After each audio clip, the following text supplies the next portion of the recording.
24 hours, one of the big things was watching current weather coming into the state. We've been in touch with local officials in all of the counties that have been impacted over the last 24 hours, and thankful that we have minimal damage in those areas. So far, no injuries reported.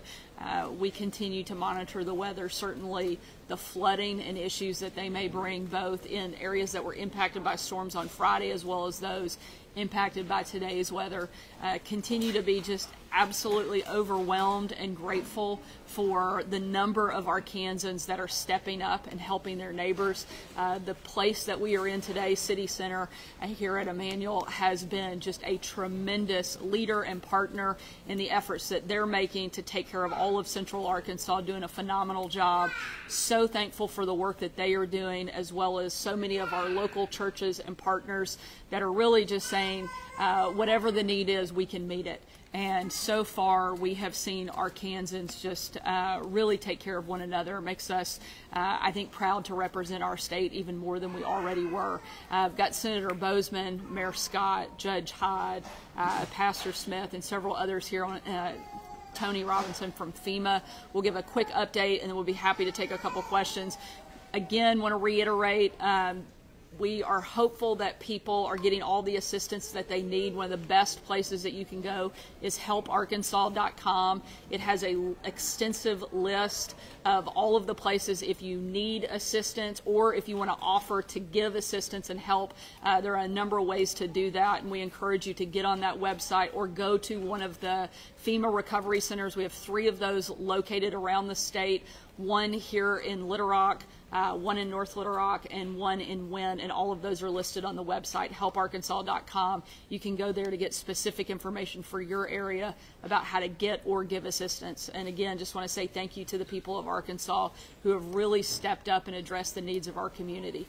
With that, I'm going to turn it over to the pastor and let him say a few words. Thank you, guys. Thank you, Governor. So the city center is here just to do that, to serve the city. Every week we're providing emergency dental care, food, and clothing. Also an adult education center here where you can get your GED, because we exist to serve the city. That's why we're here. Those that are affected are our neighbors. They're our friends. We're not going anywhere. They're not going anywhere. So these are our people, and that's why we exist, to serve them. So because we have about 100 volunteers working every week, it staged us well for the mayor to come in and allow this to be first for the first responders on Friday afternoon about 5:30, and then starting Monday to be the Family Assistance Center. So we're so grateful for the state and the city partnership to serve the people that we're trying to serve, obviously every day of the week. But probably most gratitude goes to church members and also over 100 people who don't have any affiliation with the City Center or Emmanuel, just walked up to serve. And so it's been a sweet time to see Arkansans come together and do what they do, which is to serve each other. First and foremost, just want to share the appreciation to Governor Sanders, as well as Tony Robbins, who is part of the FEMA Region 6 Administrator, County Judge Barry Hyde, and Pastor Smith. What you see today is the great communication, collaboration, cooperation between state, federal, local, and nonprofit, all working together to ensure that the residents of Little Rock are the first priority. We do want to make one announcement. If you do have debris removal, we have allowed Reservoir Park to be that debris removal location, drop-off location. Please go there.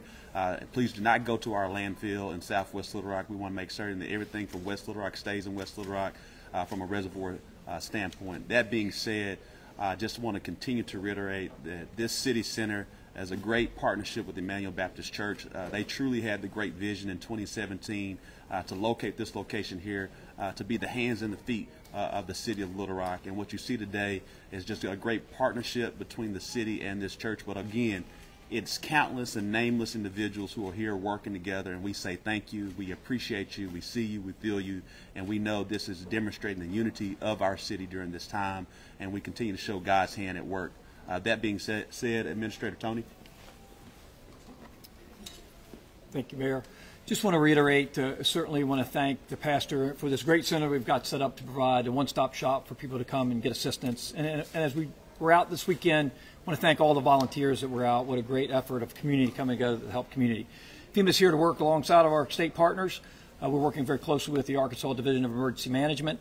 We have the President declared a major disaster declaration, turning on the program of individual assistance, which helps individuals in Pulaski, Lone Oak, and Cross counties. They can call 1-800-621-3362 or apply at disasterassistance.gov to receive assistance for uninsured losses to help them with rental assistance, temporary housing, some lost contents. And so we encourage you to apply for that assistance. First, call your insurance if you're covered by insurance so that we can look at those uninsured lost and get you assistance. Thanks. Well, just to that, I'll add, all the folks you see standing behind me, this is our job. We get paid to do this. So the unsung heroes, and sometimes the sung heroes, like Pastor with Emmanuel Baptist leading in the community, the folks who are really boots on the ground and affecting people's lives right now are the many, many churches in Cross County and Lone Oak and in Pulaski County, in each of the cities, and those who are even outside the area. The amount of help in cleanup, packing up, in getting food, of making sure that the pantries in the area are well stocked with foods that don't require refrigeration or cooking because they don't have electricity, is just overwhelming, and I'm so thankful for all these folks in our community. Thanks. We're in a situation where we can't prevent a tragedy like this from happening, but we can determine the response.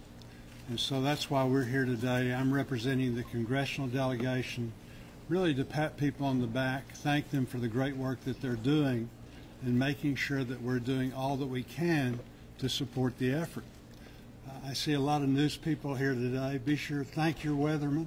Thank you all for the great job that you did in getting the word out, making it such that people were aware that this was happening.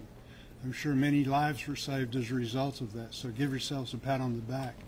Our first responders have done a tremendous job, all that are involved in that. The nonprofits have come together, doing a tremendous job. And then also our mayors, the governor has done a tremendous job. The list goes on and on. So like I say, we want to make sure that the federal response is as it should be, and Tony is doing a tremendous job with FEMA. And so it's going to take a while, but it's just going to take all of us continuing to work together. But I do appreciate the efforts of everybody so far. We'll take a couple questions if there are any. I'm going to take the easy one. Sarah's going to tackle the hard one. I don't think that was the agreed upon deal on the front. We'll give them to the mayor. So. I have one for Tony. Yeah. A lot of people Even better. A lot of people out there don't really know where to begin when it comes to asking for assistance from FEMA, and I was just wondering if you could give them a step-by-step rundown of what they need to be doing. So thanks for the question. First, once again, if you have insurance, the first step is to call your insurance provider to start that process. They are going to help you on that recovery much better. If not, then the next step is to apply for assistance at 1-800-621-3362 or www.disasterassistance.gov. And what we'll do is register you through that process. So you should have with you a driver's license. You should have your insurance policy, who your carrier is, the policy number, and other documents. It's really important for us to know where your damaged dwelling address is and where you're currently staying, and then a current phone number. And so what I'd really ask people is if you move or go somewhere differently, keep that information updated once you've registered, because it's really important for us if we have to contact you or send you something through the mail that we have good contact information for you as well. But once you start that registration process, then an inspector may come out and visit your dwelling, and we'll work you through that process and the things that we need to be able to provide you the assistance. The other thing is we will have a close partnership with the Small Business Administration. So you may receive something that says we need you to apply for the Small Business Administration. Please do that. They offer some great programs through low-interest loans. We would help you with your home contents, and that's a form of assistance that goes hand in hand with what we deliver as well. So ask people to make sure when you get that, fill it out. They'll coordinate with you as well. They'll be working with us when we set up our disaster recovery centers and be there with us as well. And so we'll have next week some disaster recovery centers, or once you apply, if you want to go check on your assistance, you can do that at those centers. If I could just echo, one of the things that Tony mentioned were some of those documents that you may need, driver's license and things like that. At each of the FEMA disaster recovery centers, and I'll walk through the 3 different locations that we currently have, we have representatives from the state agencies that can help provide those documents for individuals who lost those due to the storm. We have representatives from each of the key DFNA, DHS, to help make sure we can quickly get those documents to individuals so they can process their request with FEMA as quickly as possible. We have 3 centers currently set up here in Little Rock. It's at 315 North Shackelford. Encourage people that need assistance to go there, where it can be a one-stop shop to get everything that they need. In North Little Rock, it's at 1300 Pike Avenue, and we also have a center in Wynne, Arkansas, and that's located in the old Sears building. So any one of those 3 locations, individuals who need assistance can go there to make those requests and hopefully get everything that they need processed, and processed pretty quickly. And a huge pat on the back and kudos to FEMA for turning those requests very quickly. They've already started processing checks and funding for individuals. We've had reports from people here in Central Arkansas that have already received funding from FEMA. So they're moving quickly, and we're really grateful for the work that they're doing. What's the latest on the federal cost share request? We have put in a request for 100% cost share through the federal government.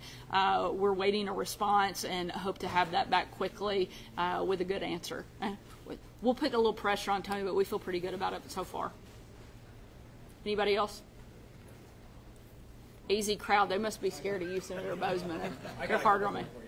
Sure. Do y'all feel like we dodged a bullet given the storms last night, and is that impacting any of the recovery assistance? I don't think you could say that, given the amount of devastation that's widespread, not just across Central Arkansas, but around the state. We have a lot of people hurting, but I'm thankful for, like I think each one of us has talked about, seen and noticed firsthand, just the outpouring of support from local churches, nonprofits, but also the tremendous cooperation between city, state, and federal government officials, making sure that we get the job done and take care of people as quickly as possible. When you have this kind of devastation, I don't think you can use certainly that term, but we're going to try to make sure we minimize the impact as best as possible. Just to clarify that question, in terms of yesterday when you were speaking in Jacksonville, you had expressed some concern about damage from the overnight storm maybe hindering efforts today. What has that been like? Have you seen any impact? Certainly the rain doesn't help. The high winds that we've seen in different parts of the state are not ideal, but the crews that have been working since Friday are continuing to work despite the fact that they're working under tough weather conditions. Another reason we're so grateful for the many people who have stepped up. Mayor, I don't know if you want to comment specifically about Little Rock and the efforts that have been ongoing here despite the fact that we've had weather challenges. We have not seen the energy or the effort from people that are out there removing debris and offering assistance slow down in any way. Sure. Again, as the governor stated, there are just so many organizations that are being very helpful during this time. We clearly know that the weather has impacted some of these opportunities. However, we just want to give a shout out to everyone, whether it's Goodwill Arkansas, the American Red Cross, Engage Arkansas, clearly Emmanuel, what's going on here, but we know Amazon brought in close to 2,000 or 3,000 tarps, and we know how important tarps are during this period of time. And so I definitely don't want to go down a whole list because I'll forget someone. If you've done something, we say thank you. All right. Thank you guys so much. We appreciate it.